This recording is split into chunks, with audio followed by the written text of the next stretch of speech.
You're about to enter into a new world of knowledge, curiosities, and high strangeness. This is a podcast of Straight Up Strange Productions.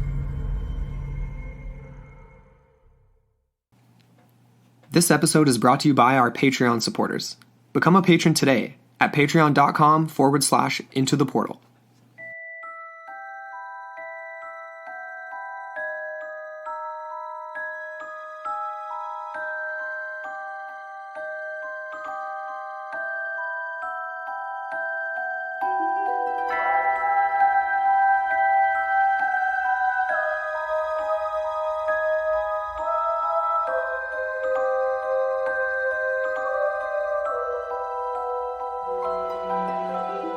Hello, and welcome back into the portal. I'm Amber Ray.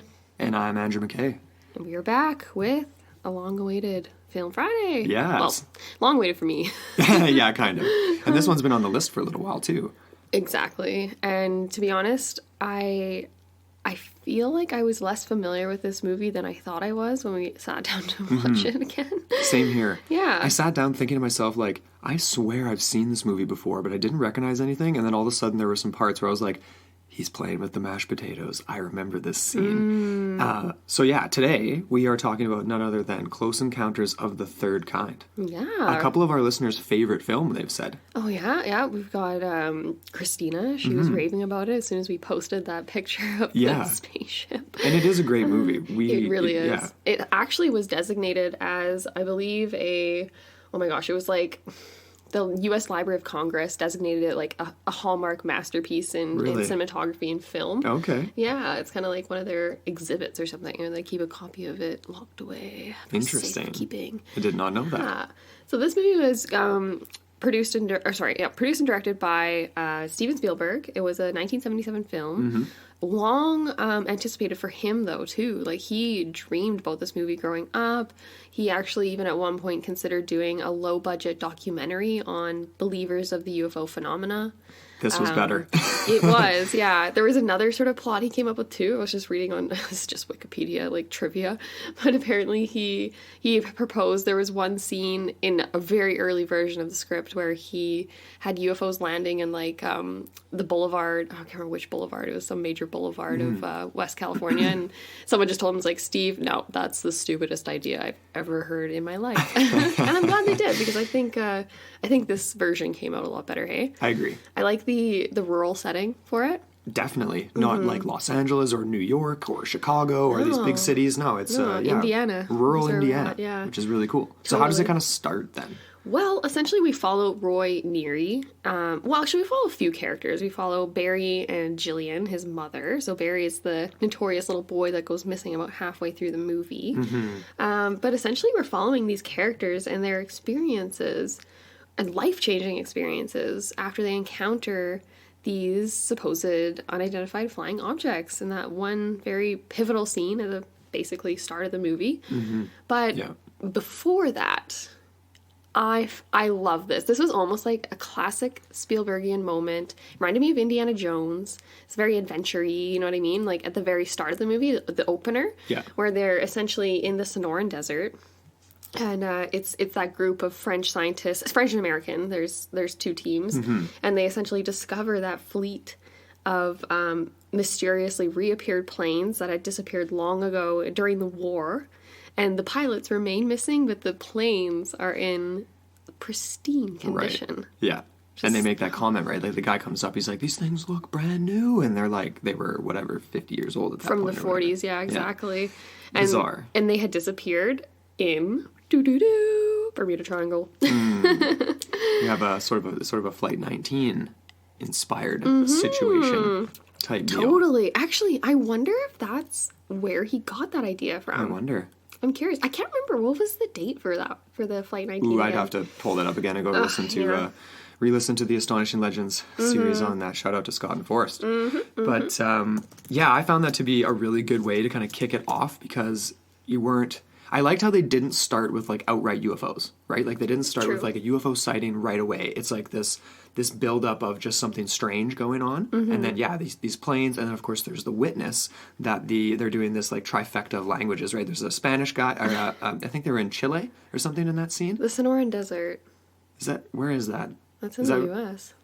Oh, right. Did you say Sonoran Desert? Sorry. I did. Okay, so but the Sonoran Desert does cross down over the border. True, yeah. So we anyway. actually, we have the most northern tip of the Sonoran Desert here in Canada. That's right. In our valley. A Soyuz, right? Yep. Mm-hmm. Very cool. Mm-hmm. Anyway, so there's a gentleman who speaks Spanish, and they're doing that little interpretation, and he says the sun came down, like the sun came out.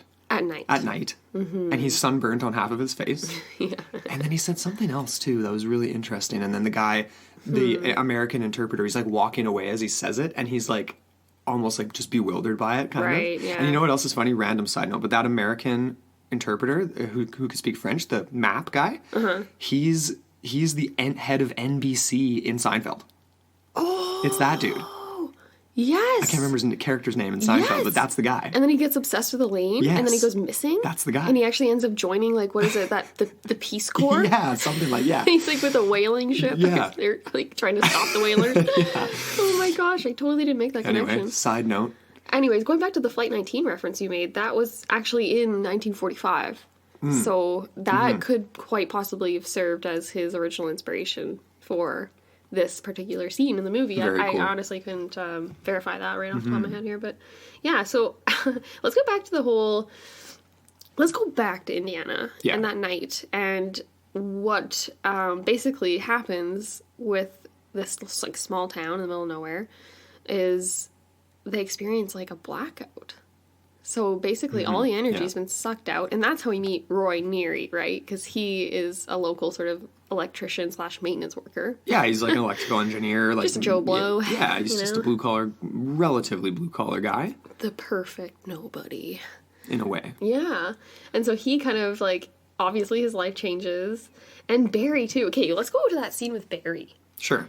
That was probably the scariest scene in the whole movie. It reminded me of like, oh my gosh, what's that movie from like it's the classic paranormal Poltergeist. Poltergeist. That's what that scene reminded me of. Because you get the toys acting up. But the creepiest part about it all wasn't the toys. It was Barry's reaction and his his little smile. Definitely. It's so creepy, man. Oh, like, yeah. Kids scare the shit out of me. Their innocence is terrifying. Because really, it reminded me almost like of like It or something, where it's like really well done. Wasn't it Barry in that movie too? Or no. No, it was It was something else. I don't know. Oh, it's something boy. With with the E sounding. Same with, and then of course the mum in this movie is the mum from A Christmas Story, Ralphie. Ralphie. They couldn't use Ralphie again. They had to go with Barry. Barry. Like he's just staring at that in that scene you're talking about. He's looking at presumably like the Greys, like the aliens, right? And he's smiling at them. He's like looking around the room and being like, "Oh, this is like different and weird," and he's not afraid. Nope. Which is he ends up giggling. I loved that scene where he exits the house and then Jillian wakes up, his mom, and she's like, Barry, out the window, and he's like, and he just like disappears into the night, and it's like that big long shot scene like from a distance, right? And it's literally just the farmhouse and a big starry night. I love that. And the cast of the light from the farmhouse, and then he just disappears. Yeah, the cinematography is really good. Beautiful. Does he disappear in that first one? That's where he just runs away, right? Well, he runs disappears away. into the night, but he doesn't, right. Yeah. So she ends up chasing him. Right. Of course, the later on when this happens again, should we jump to that now, or do you want to wait, and we'll get to that in a sec? There's one other scene that I thought was really fun about that initial encounter, like, that initial night or whatever, and that was the scene with Richard Dreyfuss in the car. Oh, yeah. Because he's totally lost. He's in the dark, like, figuratively and, just literally speaking. And he's there, and there's the one car that passes. He's waving them past, and the one guy's like, "You jackass, you're in the middle of the road." And then he's like, "Whatever, I don't care." And then there's the other car that comes behind him. And he does the same thing. He waves them up. But where did the headlights go? Not around, but up. Right. And he's like totally clueless. That's another sort of classic Spielbergian like humorous moment, right? Oh, totally. And I then, love that. like, his car shuts off, right? And he, there was another, like, bit of humor there, too, where he's, like, finally settled down, and then he turns on his own flashlight and, like, freaks out in the cab of the truck because he thinks it's, like, a tractor beam coming in, right? Yeah. That was really good. That was pretty intense. I think they did a really good job of sort of capturing that sort of quintessential narrative, like encounter narrative with a UFO and the car. You know what I mean? Like that, we've seen a lot of that in the UFO lore we've covered. Definitely. So I thought that was really pivotal. With it shutting off too, right? Like that was the key. Yeah. Because that's the ubiquitous thing. Like the engine just shut right off. True. And then it starts back up again once it's like gone away. And he's looking out the windshield. Mm-hmm. Of course, like for the most of this movie, we have these smaller UFOs. Like they're waiting to see them on the road. Later on, closer to the end of the film, when they're at the top of that mountain in Utah or wherever it is. And but there, of course, in this scene with the car, there's this giant triangular shaped one, like the mothership, basically. But it doesn't start that way, right? It starts off with like just the two glowing orb like light things. So it's almost like a Charlie Red Star scenario where it actually transforms shape. Right? But he's looking out and it's this massive thing. Yeah. After, like, because obviously that wasn't following him down the road. No. Like, it looked completely different. The lights, the set of lights, right? Unless they just did that for cinematographic purposes, right? To make it look like a car. But I thought that was, like, I saw a lot of parallels to Charlie Red Star. Even in the fact, like, you know, when they're racing down the road in that one initial scene where Barry's in the middle of the road and he almost gets run over by Roy. Yeah. And then after that, quickly, there's, like, almost like a high-speed police chase of, like, there's, like, 3 or 4 UFOs and then that one tiny little red orb that's following them. Yeah, that's right. So we got the insertion of the orb. For those of you who aren't familiar, because we did Charlie Red Star for a Patreon episode, and then we did it even further back with Rob Christofferson for his Patreon. And it was a UFO case from Manitoba, 1975-76, is that right? Yeah. And yeah, the friendly neighborhood UFO, really, Charlie. So you guys should go check out our Patreon or Google it. And there's a really good book on it, too. Totally, yeah. Grant something. Anyway, if you Google, Google Charlie Red Star. But anyway, we think that Spielberg took some possible influence. It was really close, though. Like, he was already developing the script in 1973. Oh, okay. So it couldn't have been then. But he could have taken, like, you know, even visuals. But I don't know how familiar he would be with that case. That is a very interesting sort of parallel, though. Yeah. I mean, if you're interested in that type of thing, maybe he would have been known of it. Mm-hmm. It was a pretty famous one in Canada, and then right across the border, like Minnesota and some of those states right there. Yeah. But Montana? Yeah, Montana. Is that it? Yeah. Oh man, there were some other really fun moments just as far as like the cinematography goes and like the style of Spielberg, like, you know, just those classic scenes, like the one where I loved this, where, okay, you know, like the team of French scientists and they have their interpreter, who's actually much more than an interpreter, but he just becomes that over time. Yeah. But he's actually I think he calls himself like a cartographer. Cartographer, yeah. He's like a map reader, map maker, or whatever. And he has this moment of epiphany about these numbers and like this sequence that they're getting, and it seems like it's a musical, right? Like, yeah. We'll get into that in a second too, but I love that part where he has this epiphany that it's actually coordinates, right? And he's like, you know, in my other life and like my past positions, I was actually a lot more useful, and these are actually coordinates. And so he ends up leading them. It's like this classic theatrical entertaining scene where these eager scientists hungrily go to like this huge massive globe thing and they knock it off with like, you know, all this. It reminded me of almost like a Chaplin-esque like silent movie scene. Yeah. Because it's so like dramatic and they roll it out into the hall and they're all grabbing it, like, you know, and it's all this like really hilarious thing. The guy's like, that's a $2,500 globe. Yeah, multi-$1,000 globe. Yeah. They just knock it off his perch and roll it over to like where they need it and like their little weird trailer thing that's see-through. But I thought that was really fun. And okay, I need to pick your brain about that too. Like sure. that whole the message, right? And the communications between the humans and the aliens and that specific pattern that is experienced by those people, like, you know, including Roy, Barry, that are having the visions of Wyoming and that big mountain. Right. And these musical coordinates, like that's how these aliens are communicating. Or at least that's how they're attempting to, anyway. Attempting to, or to find the spot, right? So they give them the coordinates for Wyoming. Right. And so that's where they end up building this super center of, like, I don't even know, like, this massive sort of platform with, like, these huge speakers and all this stuff. And it's like their communication location tower and stuff, and also where rhyme intended, and where they end up landing, like the mothership, so to speak, and where Roy eventually kind of pieces the scene. Mm-hmm. So it's like they were telling them, I mean, they needed a place to land, I guess.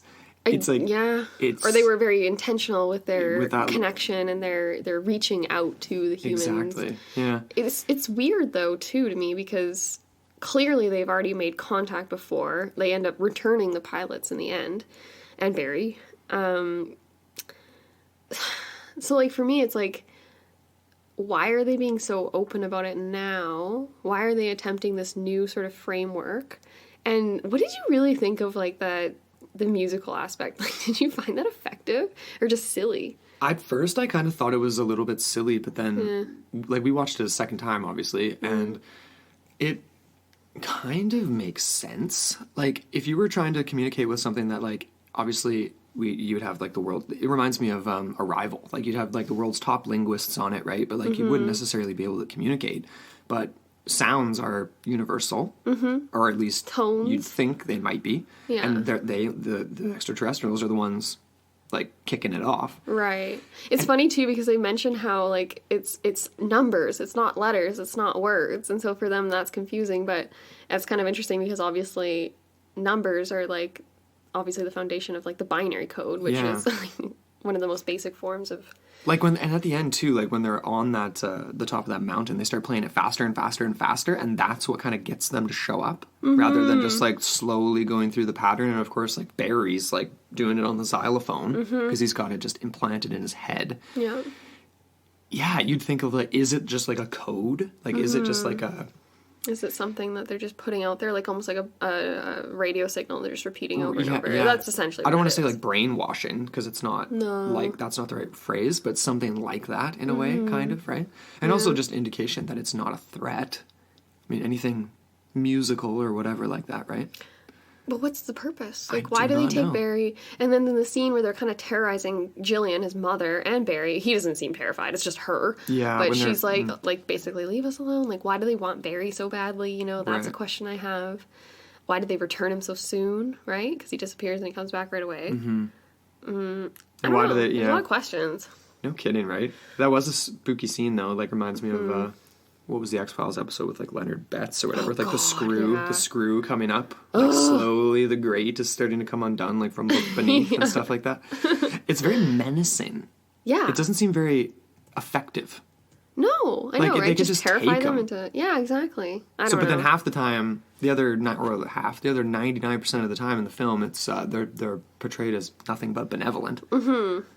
Which is the opposite of, like, many contactees and abductees, and people's third and fourth kind experiences are not benevolent. Very true.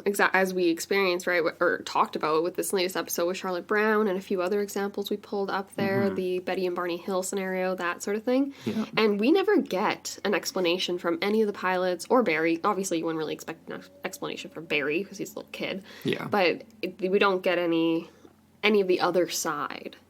All we see is the bright lights. We see this massive ship that's presumably housing thousands of aliens because it's massive. It's massive enough to hold a U.S. mailbox as an Easter egg. That was funny, that little trivia fact there. It's like the designers, they went all out with this. I can't remember how big the actual model was of this ship, but they have all sorts of Easter eggs like that in there. And apparently you can go see it. I can't remember where... I think it's in the National Film or Cinematography Museum or something. Yeah, it's sitting there. So you can go and look it up, but... Very cool. Yeah. I want to jump back to the beginning because I forgot to mention this. I just thought it was interesting how when the like air traffic control is in the room there and they're talking to the pilots who are reporting the first instance of UFOs, they're like, there's something weird up here, like don't know what's going on. Right. But then they ask them at the end, it's like, do you want to report it? And like they go to like, pilot one, and it's like, nope. Like, the second guy, like, wouldn't know what to report. And Yeah. then, like, right? Very, and that's, again, we've heard that over and over and over again, right? Like, people don't, they would be shunned. They would be totally shunned by their peers. Essentially, yeah. And, like, us today in 2019 to think that, like, it's not the same now, right? Like, there's less stigma. There still is stigma. There's a maybe lot, even more in some circles because of, like, drones and because of fake stuff. Right, yeah. It's easy to come up with, yeah. People just think you're getting fooled. But I thought that was True. interesting. He just made it, right? And then, of course, they're in that meeting, too, when there's all the witnesses. And there's that one guy that stands up, I saw Bigfoot once. I was in Utah and I saw Bigfoot. And he made a sound I would never want to hear again. And then Dreyfus is just like head in hand, like, oh God, like, never going to convince these people. No. Like, it was the classic, like, why are you going to keep the fetus in a box? And he's just like, Oh, classic man. head in hand. Yep. That's funny too, because Roy himself, like, he kind of wavers. Obviously, he kind of loses his mind. He does. He really does. And he tries to hold it together for a little bit. Just a little bit.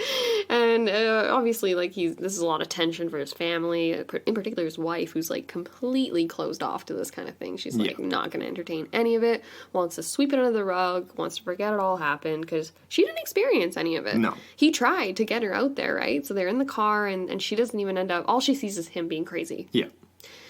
So she ends up packing up her bags and leaving. That was quite the scene, hey, where he's like, he really, oh my gosh, this was such a funny turnaround scene here where he's like, he's crumpling up all of his UFO, like, reports and all the clippings from newspapers and magazines and all this stuff. He's like, honey, I'm over it.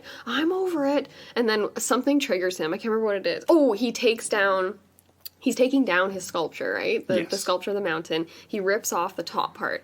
And then he has the vision, and it's the exact mountain. And then he just straight up loses it. Yeah. And starts throwing trees into his house. Shoveling dirt. Dirt and trees, and a garbage can, I think, serves as the top of the mountain. Why would you have to make that in the house? I don't know. Why not in the yard? I have no answer for that. I mean, the mountain itself is outdoors. Yeah. I know. He had his spot. That's his creative space. Well, it's like Jan, right? She's like, I have my office and I have my creative space. In the office. I can't work in my creative space. oh my God. But that was such a funny scene too, and another one of those over the top sort of moments where he ends up climbing on the roof of the car, on the hood of the car, and she just ends up peeling out of there anyway, and he goes flying, and all the neighbors are out watching him, and he's just like, fine, I'll just be the crazy motherfucker in this neighborhood. I gotta say, like, that was not cool of her to do that.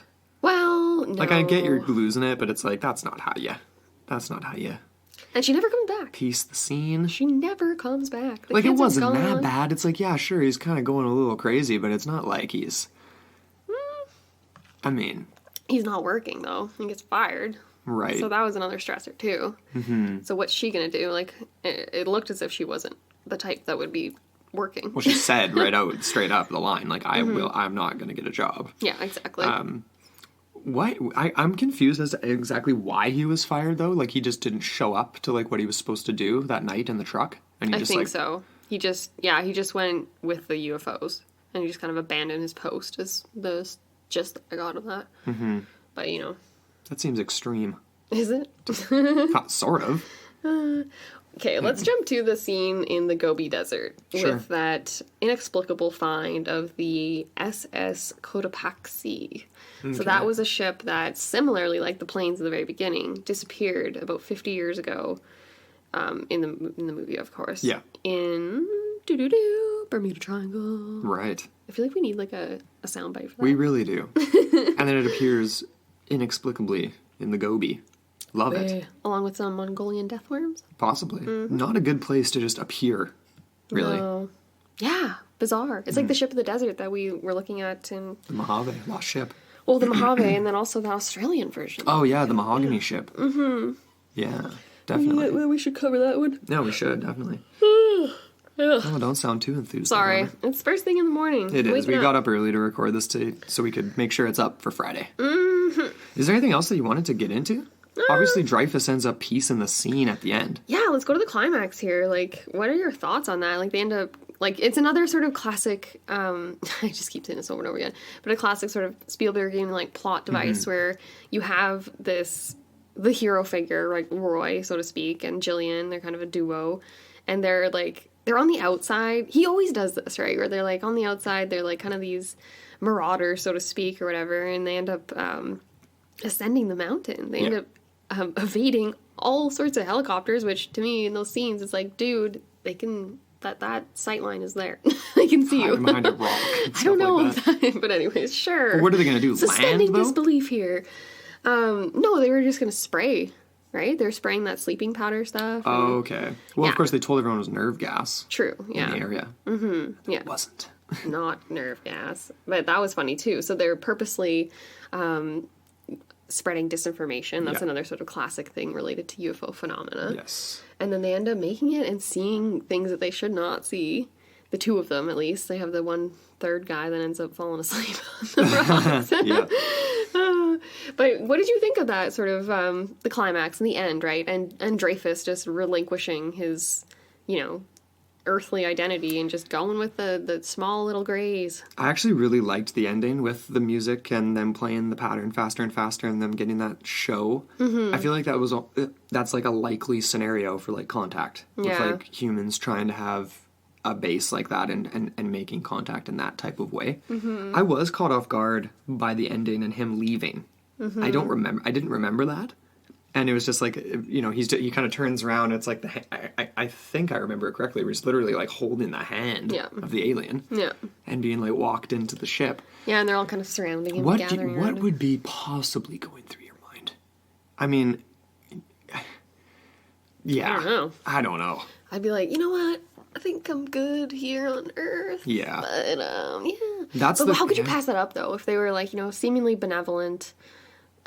You've been basically lost in this mystery and this, not delusion, I won't say it that, but like, this weird state of non-reality, so to speak. Like he's kind of been suspended in this weird sort of psychological state for a period of months, right? Like Barry's gone for months. Him and Julian get quite close. Yeah. So he kind of gets like a surrogate family, so to speak, like to replace the one that he lost. Yeah, which is the case with a lot of abductees, right? And people, or he wasn't an abductee till the end, so more or less. But people a contactee, right? Yeah. They band together because people don't believe him, or they kind of have to. True. Yeah. What did you think about the ending? I'm sorry. You loved it. No, I thought it was really interesting. I didn't remember that ending at all. Like, to be honest, I'm not sure if I ever actually saw the ending before this week. But I don't know. Like, I liked it too. It was a clean ending. Like I said before, you don't really get any explanations from the people that return, which would be quite interesting. But at the same time, I get it. Like, keep it a little bit of mysterious allure and all that kind of stuff. But yeah, no, I definitely don't have really any complaints about it. Like, I honestly did think that the music part was a tiny bit silly, but at the same time, I do understand why they would use something like that as a sort of communication device. Yeah. So to me, like, it's less silly the more you think about it. It just kind of, in the actual movie, though, it's kind of just like, all right, we're just playing musical notes here. You made the comment that, like, it was in the 70s, so, the technology wasn't there to do some scenes that I'm sure he wanted to do. And, like, maybe that was a way of filling it in, like, the storyline, like, to make the contact make sense. You know what I mean? Because even the ships flying over and stuff, it's like, amazing for the time. Yeah. But, yeah, he actually didn't have, like, the CGI technology wasn't where he wanted it to be. That's why they used a real model ship. Right. They constructed it, and they did the same. It was the same as, like, Star Wars and stuff like that. But which is pretty sweet. Pretty cool, yeah. Old school movie making, man. Yeah. It's awesome. Well, that pretty much brings us to the end here. I think so, yeah. We want to know what you guys think of this movie. Excuse me, and just think of abduction, contact of the third kind, fourth kind. Maybe we should cover... Oh, yeah. Fourth kind. Sure. Well, actually, just get at us with your favorite UFO movies, alien movies, and perhaps we'll cover them coming up. Yeah, we should just have a UFO alien movie Well, you know summer what? marathon. July 2nd is actually it's like National UFO Day or something like What? that. No way. Matt posted in our Strange Room forum on Facebook, which you guys should all go check out. Straight Up Strange Productions, and we have a really cool group in there. We also have our Into the Portal group as well, of course. Yeah. So please come join us on the Into the Portal forum. And email us your movie ideas, intotheportalmailbox@gmail.com. And this week we have a little bit of a different format for the regular episode. So we have a really cool one that we're prepping for next week. So you guys are going to get back-to-back episodes. But this week it's not going to be on our regular feed. What we've done is we had a really cool little interview with Jennifer from Vanished, Amelia Earhart.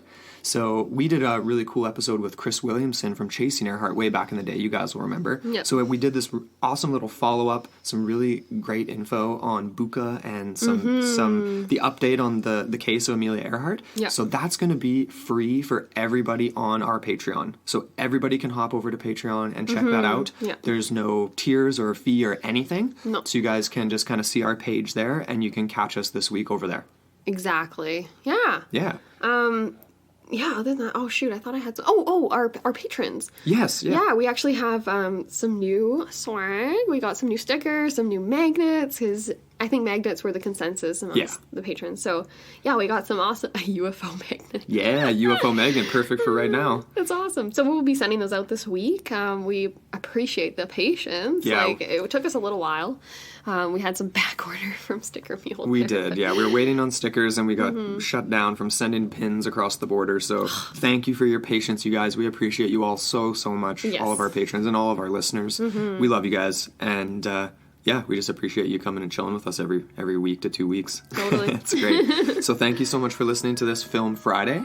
We hope you enjoyed it. And until next time on Into the Portal. Your gateway to the bizarre.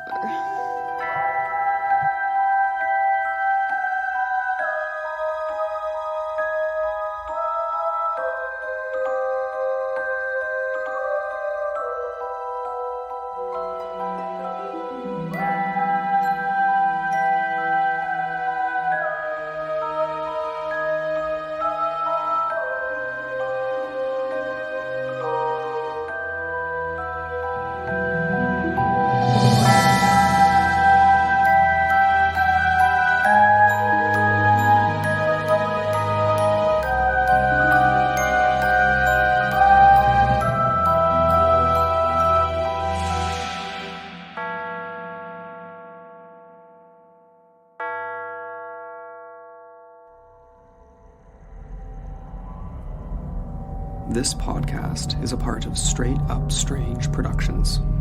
Discover more shows like this one at straightupstrange.com.